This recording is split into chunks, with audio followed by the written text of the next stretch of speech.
முகலாயம் என்கிற பேரரசு என்றாலே இன்றைக்கு தரக்குறைவாக பேசுகிறார்கள், மிகவும் மோசமாக வர்ணிக்கிறார்கள்.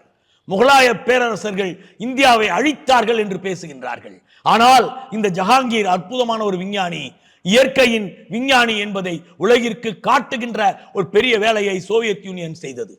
ஜஹாங்கீர் தன்னுடைய ஆளுகைக்கு கட்பட்ட பகுதிகளில் அனைத்திலும் உள்ள விலங்குகளையும் பறவைகளையும் பட்டியலிடுகிறார். அவரிடம் உஸ்தாது மன்சூர் என்கின்ற ஒரு ஓவியர் இருந்தார். இந்த ஓவியரை வைத்துக் கொண்டு பல ஓவியங்களை வரைந்தார்.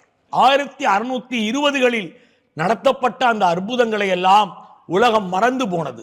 ஜஹாங்கீர் மோசமான மன்னன் என்று பேசக்கூடிய ஒரு காலகட்டத்தில் 1958 ஒரு அதிசயம் நடந்தது. அந்த அதிசயம் தான் தி சோவியத் அகாடமி ஆஃப் சயின்சஸ் என்கிற நிறுவனத்தில் உள்ளே இருந்து கொண்டு இவனாவ் என்கின்ற ஒரு ஆர்னித்தாலஜிஸ்ட், பறவையியல் நிபுணர் செய்த அற்புதம். மொரிஷியஸ் தீவுகளை கைப்பற்றிய இங்கிலாந்து அங்கிருந்த டோடோ என்கிற பறவை இனத்தை முற்றிலும் அழித்து விட்டது.